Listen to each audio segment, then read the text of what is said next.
말씀으로 하루를 여는 복된 새벽에 하나님께서 우리에게 주시는 귀한 말씀은 구약성경 사사기 11장 30절에서 31절까지 되겠습니다. 온라인 독자만은 여러분도 다 함께 성경을 펴주시고 같이 말씀 속으로 들어가 보실까요? 그가 여호와께 서원하여 이르되 주께서 가연 암몬 자손을 내 손에 넘겨주시면 내가 암몬 자손에게서 평안히 돌아올 때에 누구든지 내 집 문에서 나와서 나를 영접하는 그는 여호와께 돌릴 것이니 내가 그를 번제물로 드리겠나이다 하니라. 아멘. 이스라엘의 군대 장관 입다가 암몬 왕과 협상을 했지만은 이 협상이 잘 되지 않았어요. 결국 물러서지 않았어요. 아주 단호하게 암몬 왕이 거절합니다. 그래서 긴장감이 고조되고 이제는 남은 길은 전쟁밖에 없어요. 이 군대 장관 입다는 전쟁에 이기기 위하여 이거 어떻게 하면 좋으냐. 그러다가 이렇게 묘수를 이제 냈는데 그게 뭐냐면 하나님께 서원 기도한다는 거예요. 하나님 이기게 해주세요. 만에 하나 이기게만 해주시면 이 전쟁 승리에서 돌아올 때 누구든지 먼저 나오는 사람은 하나님께 번제물로 바치겠다. 그렇게 서원합니다.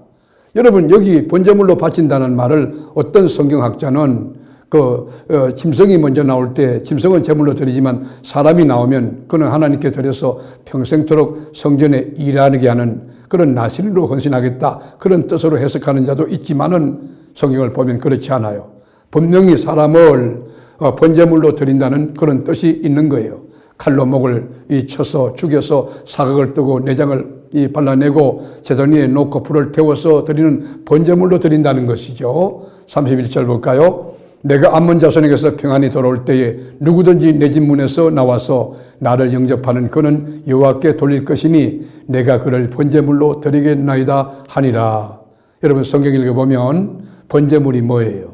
소나 양이나 염소나 새, 그리고 여러분 곡식으로 드리지요. 소재 같은 거. 근데 여러분 그런 제물은 있지만 사람은 제물로 그거 드리지 않아요. 그러나 이집트를 비롯한 고대 서아시아 지역에서는 사람을 제물로 드렸던, 제사를 드렸던 흔적들이 많이 있어요. 우리가 열왕기하 3장 26절도 같이 한번 볼까요?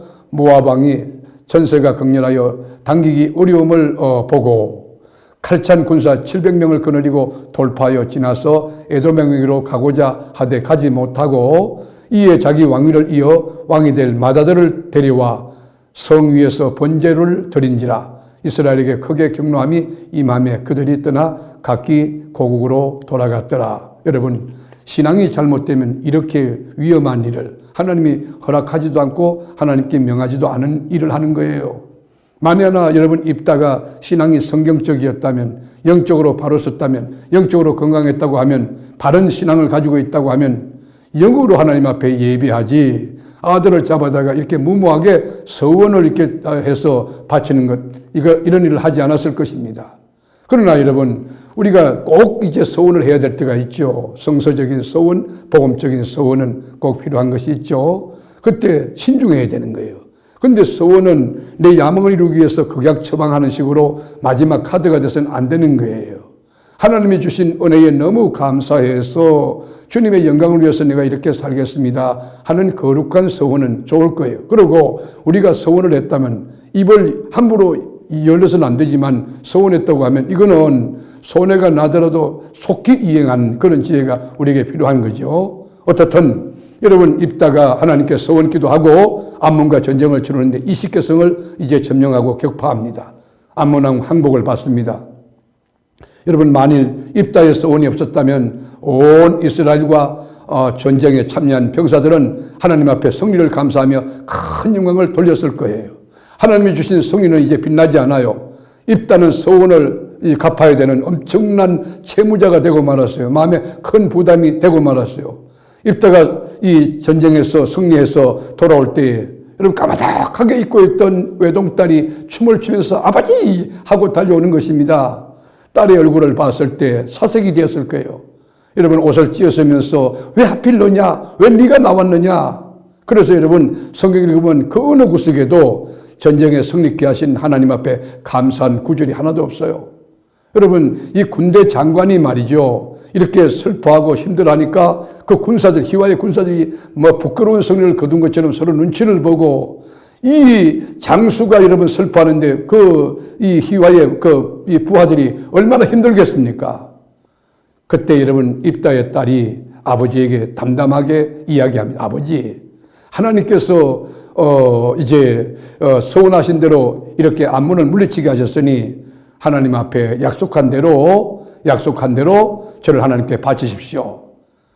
저에게 그 대신 2달만 시간을 주십시오. 그래가지고 2달 동안 시간을 얻어가지고 친구들에게 가서 실컷 울면서 처녀의 몸으로 죽게 됩니다. 어떻게 죽었느냐? 성경은 말하지 않아요.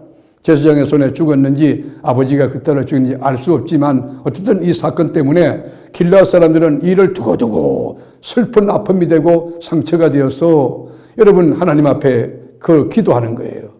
여러분 서원이라는 건 함부로 하면 안 되죠. 그런데 서원한 것은 반드시 갚아야 되는 것입니다. 40절에 보면 이스라엘의 딸들이 해마다 가서 길르앗 사람 입다의 딸을 위하여 나흘씩 애곡하더라. 여기에 깊은 교훈이 있습니다. 만일 이스라엘이 범죄하지 않았다면 입다가 전쟁에 나갈 이유가 없을 거예요. 그리고 또 딸을 죽이는 그런 엄청난 일도 벌어지지 않았을 거예요. 여러분 이것이 뭡니까? 우리가 하나님 뜻대로 살지 않을 때 우리에게 예상치 못한 많은 사건이 다가온다는 것이. 사랑하는 교우 여러분, 우리가 하나님 앞에 함부로 서원해서 안 된다는 거 꼭 마음에 두시고, 서원할 때 기도하면서 정말 성령님이 기뻐하는 일인가, 또 성경의 이 길을 원하고 가르치는 일인가, 그렇게 우리가 성령의 인도를 받고 조명을 받으면서 우리가 서원했다고 하면 손해가 날지라도 속히 갚아야 하는 것입니다. 왜요? 하나님께 서원한 것이기 때문인 것입니다.